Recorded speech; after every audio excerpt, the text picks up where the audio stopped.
You're just walking down the street, right? You have a cup of coffee. Yeah, but totally normal morning. Exactly. And you finish it, you toss the empty cup into a public trash can, and you just keep walking. Right. But what you absolutely do not know is that a local police officer just casually grabbed that cup out of the garbage. Whoa. They swabbed the rim and permanently added your unique genetic code to an unregulated shadow DNA database. It's wild. And they did it without a warrant, without a judge, and zero consent from you. It sounds completely dystopian, I know, but it is actually happening right now.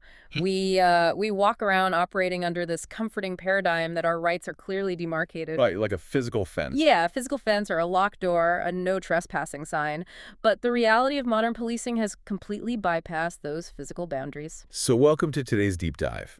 Our mission for this session is to basically decode the invisible and, frankly, often hidden partnership between government power and private companies. Right. We want to figure out how this entirely unregulated gray area dictates your daily freedom. Exactly. And on the table today, we are looking at three incredibly revealing sources. First, we have two really detailed essays from the Hoover Institution. Yeah, and those examine how law enforcement relies heavily on private data brokers and private actors to do their surveillance. And then we are pairing that with a legal brief from the International Center for Law and Economics, which looks at the exact opposite side of the coin, the First Amendment and Section 230. The central tension across all these sources is fascinating. As a citizen, the government is strictly constrained by the Constitution in what it can do to you directly. Right, they can't just kick down your door. Exactly. But what happens to your civil liberties when the government decides to just outsource that invasion of privacy to unregulated private companies? Okay, let's unpack this. Because the way our daily lives, like every app you use, every road you drive on, are caught in this public-private tug-of-war is staggering. It really is. Let's start with the sheer scale of the surveillance. We have to wipe away this old television trope of a lone detective in a trench coat following a specific suspect down an alley. Right. That is just not how it works anymore. The shift has been seismic. How so? Well, law enforcement has largely moved from traditional reactive policing, where, a crime happens and then they investigate a specific individual, to this proactive bulk surveillance. Wow. And private companies are the engine making this mass collection possible. They are vacuuming up data indiscriminately on millions of innocent people. Millions. That's insane. Yeah. For instance, the Hoover essays detail technology from a private company called Celebrate. Police departments use their physical devices during routine stops or searches. Wait, how does that work? They just plug it into a smartphone, bypass the encryption, and indiscriminately suck up the entire contents of the phone. Texts, photos, app cache, location history. Oh my gosh. And they just hoard it in a database for later, just in case they ever want to look at it. And you don't even need to be carrying a phone to be caught in this net. Right? Not at all. Because if you drive a car, you are constantly being tracked by automated license plate readers, or ALPRs. The sources highlight how Axon, the private company most famous for making police tasers and body cameras. Right. Everyone knows Axon. Yeah. They've developed a system that turns ordinary police dash cams into massive, roving data collection tools. It's incredible. The cruiser just drives around town on a normal patrol, and the camera is passively reading and logging the license plates across 3 lanes of traffic. Just logging everything. Yeah, time-stamping exactly where your car was at that exact moment. And the scale of the data storage is almost incomprehensible. The government isn't even bothering to build the infrastructure to hold all this. No, why would they? Right. They simply buy access to massive private databases that commercial data brokers have already built for profit. Like the sources point to the Clear database, operated by Thomson Reuters. Yeah, and agencies like ICE use Clear to pull together an incredibly intimate portrait of a person. It aggregates your credit history, employment records, even your real-time utility usage. Real-time utility usage? That's terrifying. Or consider a company called Vigilant. They offer law enforcement access to a database containing over 500 billion stored geolocated records. 500 billion points of data tracking human movement. It's like the government isn't building a surveillance state from scratch. They're just buying a premium subscription to the one private companies already built for targeted advertising. That's a great way to put it. And I think the natural response for a lot of people listening might be, well, if you haven't done anything wrong, what's the big deal? Let them track my car to the grocery store. Yay, the classic I have nothing to hide argument. Exactly. But the sources are very clear about the severe, tangible harms to real people when these massive databases inevitably have errors. The human cost is actually devastating, and the sources provide specific, harrowing examples of this. Take the case of Albert Florence. Right, the traffic stop. Yeah, he was pulled over for a routine traffic stop. The officer ran his name through a digital database, which flagged an open warrant for an unpaid fine. But he had paid it, right? He had paid it in full years prior, but the database hadn't been updated. So because of that digital clerical error, Florence spent 7 days in jail and was subjected to 2 separate, humiliating strip searches. That is awful. And then there's the story of Robert Julian Borchak Williams. He was wrongly identified by a private facial recognition algorithm as a shoplifter. Just totally misidentified. Yeah, the algorithm basically just matched his face to a blurry still from a security camera. He was arrested on his front lawn in front of his family, spent 30 hours in a crowded holding cell. And his wife literally had to call his boss and invent a fake medical emergency just so he wouldn't be fired for missing work. All because a private company's proprietary algorithm made a mathematical error. And the sources are very clear that the burden of these errors does not fall equally across society. No, not at all. Historically and currently, these bulk surveillance tools disproportionately impact Black and brown communities. Yeah, the Hoover essays cite the FBI's notorious COINTELPRO operation, which systematically spied on the civil rights movement for decades under the guise of national security. And this isn't just ancient history either. More recently, federally supported fusion centers, which are basically hubs that gather intelligence by mixing local police reports with massive amounts of private data. Right. They were caught actively spying on entirely lawful Black Lives Matter activists and environmental protesters. Exactly. It's a huge problem. Wait, so if I'm voluntarily giving my location to Google Maps so I can find a coffee shop, does the government argue I've essentially abandoned my right to keep that location private from the police? Basically, yes. Because that brings me to the core mechanical question here. Yeah. How on earth is the government legally getting away with this? Doesn't the Fourth Amendment explicitly protect us from unreasonable searches and seizures? What's fascinating here is how the legal system has essentially neutered the Fourth Amendment in the digital age. It relies heavily on 2 specific legal concepts. Okay, what's the first one? First is the private search doctrine. The Fourth Amendment generally restrains government actors, not private citizens or corporations. Right. So, if a private entity gathers data on you, unless they were explicitly deputized by the police beforehand, the government can just subpoena or buy that data without triggering constitutional scrutiny. To put that in visceral terms, it's like a police officer isn't allowed to pick the lock on your personal diary. Sure. But if your incredibly nosy neighbor steals your diary, picks the lock, reads it, and then hands it to the cop, suddenly the contents are totally fair game for the police to use against you. That is a highly accurate way to visualize it. The second massive loophole is what you just alluded to earlier, the third-party doctrine. Okay, tell me about that. This is the legal theory that if you voluntarily hand your information over to a third party, like your bank, your internet service provider, or an app tracking your location, You just completely lose any reasonable expectation of privacy in that information. Exactly. The Supreme Court has tried to address this, but the sources describe their efforts as mere baby steps. Let's talk about those steps, because the cases are fascinating. There's the Jones case, which involved a nightclub owner suspected of drug trafficking. Right, they put a tracker on his car. Yeah, the police physically attached a GPS tracker to the undercarriage of his Jeep and tracked his every movement for 28 days. And the Supreme Court did rule that tracking Mr. Jones was an unconstitutional search that required a warrant. But there was a catch, right? Yeah. The majority opinion focused almost entirely on the fact that the police committed a physical trespass by touching the car to install the device. Wow. However, 5 of the justices wrote concurring opinions noting that the physical trespass wasn't the real issue. The real privacy violation was the long-term comprehensive tracking of his movements. Which set the stage for the Carpenter case. In that one, the FBI suspected Timothy Carpenter of a string of armed robberies at Radio Shack stores. So to prove it, they went to his cell phone provider without a warrant and demanded 127 days of his cell site location information. They wanted to show his phone pinged towers near the stores when they were robbed. And in Carpenter, the Supreme Court finally said that the government needs a warrant to acquire 7 days or more of your historical cell site location information from your mobile carrier. But wait, why exactly 7 days? What happens if the police only want 6 days of my location data? That is the million-dollar question. Or what if they want a month of my credit card purchases or access to my medical billing history? The blunt reality is that the court doesn't have a good, logical answer for you. They are drawing entirely arbitrary lines, So they're just guessing. basically. The legal system is actively flailing because judges are trying to apply an 18th century physical property trespass framework to a 21st century invisible digital dragnet. It simply does not translate. So we are left with this massive loophole.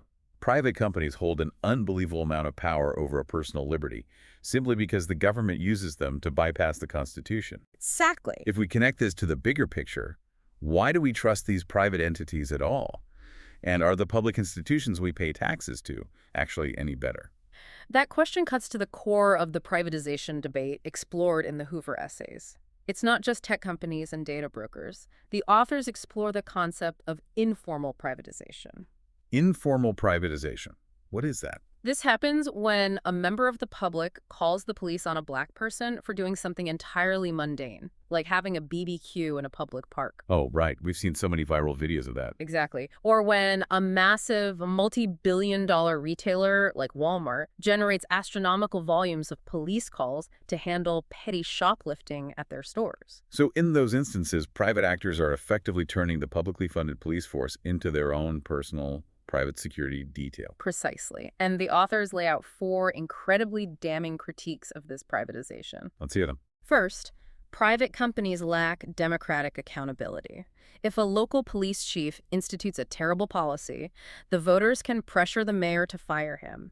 You cannot vote out the CEO of an invisible data broker. Yeah, that makes total sense. What's the second? Second, they lack transparency. Sunshine Laws and Freedom of Information Act requests the tools journalists use to uncover government corruption. They simply do not apply to private corporations. Right. Third, they completely lack constitutional accountability, as we just discussed with the third-party doctrine. And fourth, their decision-making is inherently warped by a profit motive. Okay, but I have to push back on this framework a little bit. Go ahead. There seems to be this underlying assumption in those 4 critiques that the government is somehow morally superior or less greedy than a private corporation. Right. But if we are so worried about corporate profit motives warping justice, what about the government's own systemic addiction to profit? The Hoover Institution essay validates your pushback completely. The idea that public entities are purely motivated by justice while private entities are greedy is a totally false dichotomy. So they are just as bad. Public actors are highly systematically financially motivated. The sources detail how the criminal justice system is deeply addicted to generating revenue through fines, fees, and asset forfeiture. The numbers on that are staggering. The sources note that as of 2017, 10 million people in the United States owed more than $50 billion in criminal fines and fees. $50 billion, it's massive. And in some municipalities, these fees aren't just a byproduct of justice, they account for a massive portion of the local operating budget. The town government actively relies on police writing tickets to plug their budget shortfalls. And it gets worse when you look at civil forfeiture. This is a legal mechanism where police can simply seize your cash, your car, or your property if they merely suspect it's tied to a crime. Wait, you don't even have to be convicted. You don't even have to be charged with a crime. Law enforcement agencies across the country have seized billions of dollars entirely off the books, often using the funds to buy more surveillance equipment. Wow. So the sources conclude that the real danger to our liberty isn't necessarily privatization itself. Right. The true threat emerges when private entities have extremely close, entirely unregulated, synergistic relationships with law enforcement. So both the government and the private sector are perfectly happy to exploit this gray area to snoop on you, and the courts are basically making up arbitrary rules as they go. How do we actually fix this? The sources point to a fascinating structural solution. The judicial branch needs to force the legislative branch to do its job. How do they do that? The author introduces a concept called a penalty default rule. Yeah. The proposal is that courts should strike down all of this bulk surveillance data collection as unconstitutional until a democratically accountable legislative body, like Congress or a state legislature, steps up and puts a strict, comprehensive regulatory scheme in place. I love this concept. It's exactly like telling a teenager they cannot drive the family car until they sit down, write out the rules of the road, show them to you, and sign a physical contract. That's a great analogy. You aren't permanently taking the car away, and you aren't saying they can never drive again. You are just hitting pause on the privilege until there is actual accountability and a clearly defined set of rules. Exactly. And the courts have actually utilized this exact philosophy in the past to deal with complex technological or administrative changes. Really? Like when? The sources point to historical precedents involving government subpoenas, like the Oklahoma press case. In the mid-20th century, courts realized agencies couldn't just demand endless documents from businesses without rules. So what do they do? So they mandated that subpoenas must be explicitly authorized by a statute and strictly relevant to a lawful purpose. They couldn't just be fishing expeditions. The courts demanded boundaries. Exactly. The courts did the same thing with required records, laws that force you to keep certain data, in cases like Shapiro and Marchetti. The Supreme Court ruled that the legislature has to authorize these requirements, and the purpose has to be genuinely regulatory, not just a sneaky backdoor way to gather criminal evidence. Right. And perhaps most relevant is the Wayland v. Roe precedent involving early medical databases. When states started building digital databases of prescription drug records, the Supreme Court allowed it, but only because the state legislature had preemptively codified strict security provisions and privacy safeguards into the law. So the judicial branch already has a roadmap for this penalty default rule. They do. If Congress wants police to use bulk data, the courts should demand statutory authorization, a legitimate government purpose, and strict data minimization, meaning the police can only collect the absolute bare minimum data required for the specific task. Right. They also need robust privacy safeguards and a mechanism for judicial review. So what does this all mean for the Supreme Court today? How could they actually implement this massive shift without basically banning all modern police work and causing absolute chaos in the streets tomorrow morning? Well, the Supreme Court has an existing legal framework ready to go, known as the Special Needs Doctrine. How does that work mechanically? The Special Needs Doctrine is traditionally used for things like highway sobriety checkpoints or TSA airport security.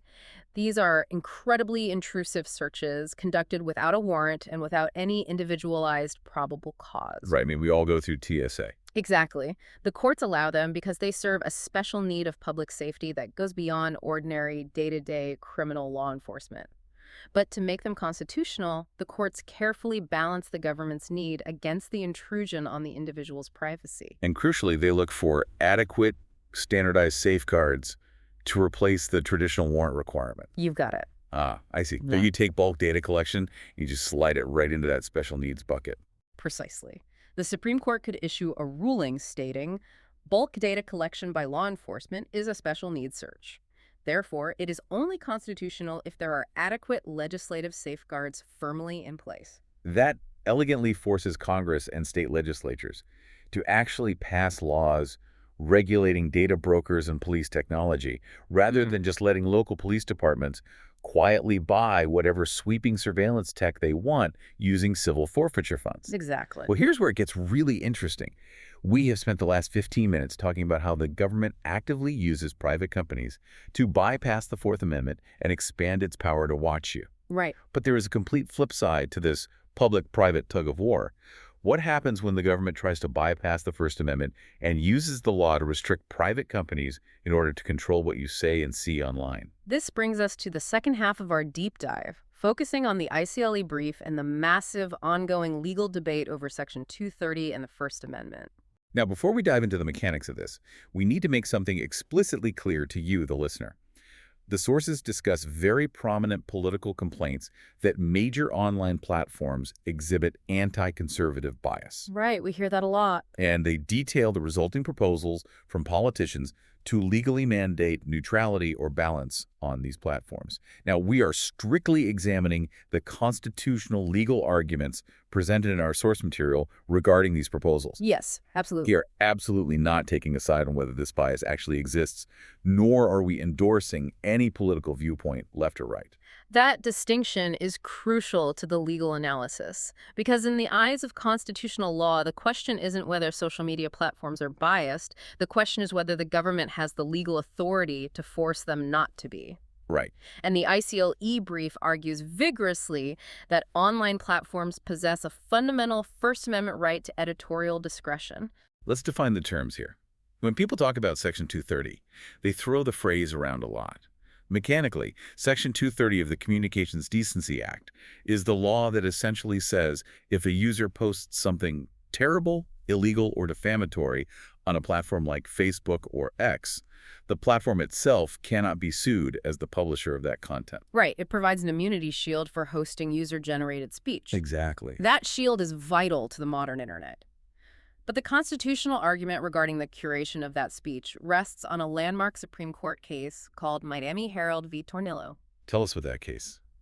So, Pat Tornillo was a candidate running for the Florida House of Representatives. The Miami Herald newspaper published editorials fiercely criticizing him, and Florida had a state law in the books called a right of reply statute. What did that do? It stated that if a newspaper attacks a political candidate's character, the paper is legally mandated to print the candidate's response free of charge. Oh, so the government was trying to mandate fairness.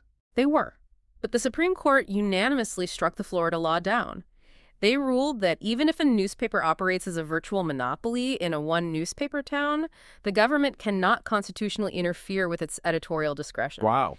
You simply cannot compel a private publisher to publish speech they do not wish to publish. And the argument the ICLE brief makes is that the timeline you scroll through on a social media app or the algorithmic results page on a search engine is constitutionally identical to the editorial page of the Miami Herald. Under this legal theory, yes. Online platforms possess the exact same constitutional right to curate content, boost voices they like, and ban voices they don't. But wait, what if the government tries a backdoor approach? Yeah. What if Congress says, fine, the First Amendment says we can't pass a law directly forcing you to be neutral, Okay. but we provide you with this massive Section 230 liability shield. We will take away your Section 230 immunity unless you voluntarily agree to become politically neutral. Can the government condition a benefit like that? The legal precedent says no, and the brief points to a case called Rumsfeld v. Fair Air to explain why. Okay, what happened there? In that case, law schools were banning military recruiters from their campuses in protest of the military's don't ask, don't tell policy regarding gay service members. Congress passed a law withholding federal funding from any university that banned the recruiters. And the Supreme Court upheld that law, right? They did, but only because the Constitution explicitly grants Congress the enumerated power to raise and support armies.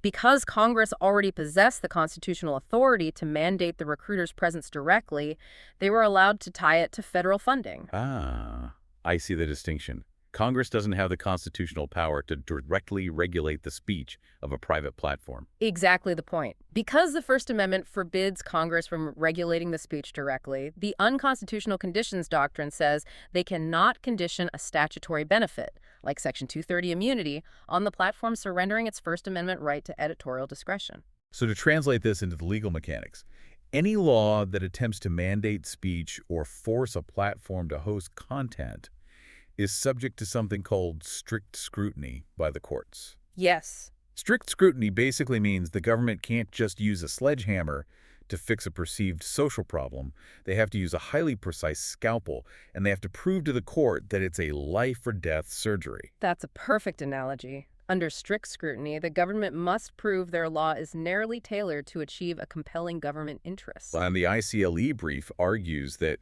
even if you generously pretend that forcing a diversity of political opinion is a compelling government interest, these Section 230 neutrality proposals fail the narrow tailoring test completely. They fail it completely. Because the internet is fundamentally different from a physical one newspaper town. If you lived in Miami in the 1970s and didn't like the Herald, you couldn't just build a printing press in your garage. Right, obviously not. But on the internet, if you don't like how one specific platform moderates your political speech, the alternative is available with a single click or a swipe of your finger. Yeah. It is an inherently highly competitive marketplace for speech. This raises an important question about who actually gets to control the digital public square. It's a foundational belief of mine that engaging with multiple, diverse perspectives enriches our understanding of the world. Echo chambers are dangerous. Definitely. But the stark legal reality presented in the brief is that forcing private companies to host speech against their will violates fundamental constitutional principles of liberty. The ultimate irony of this entire deep dive is just incredible to me. You have politicians pounding the table on cable news, absolutely furious about the dangers of unregulated private power whenever a social media site curates their political speech or bans a user. They demand immediate government intervention. But those exact same politicians and the government agencies they oversee are perfectly happy to quietly utilize unregulated private power when it comes to buying up billions of points of our private location data from data brokers. It is a stark, defining contradiction of our era. When private power restricts their political messaging, they view it as an existential threat to democracy. But when private power tracks your car, hoards your digital life, and hands it over to the state without a warrant, they view it as nothing more than efficient policing. It really brings this entire journey full circle for you, the listener.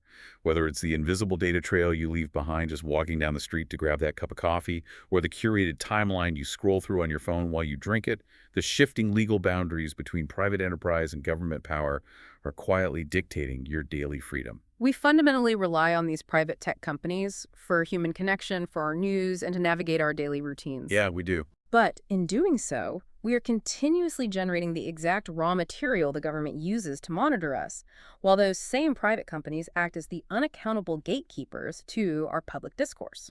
And it leaves us with a truly provocative scenario to ponder. We talked about that physical invisible fence at the very beginning of the show.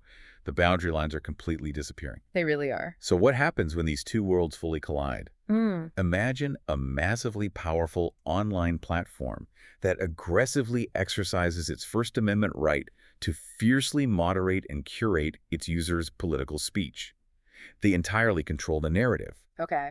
But simultaneously, behind the scenes, that exact same platform turns around and sells all of your behavioral data, your clicks, your location, and your private messages to the government to be used as a predictive policing tool. If the government cannot legally regulate what the platform says, but the government can legally buy everything the platform knows about you, who is really in charge of your digital life? It's something to think about the next time you casually tap agree on a 60-page terms of service update. Stay insanely curious, everyone.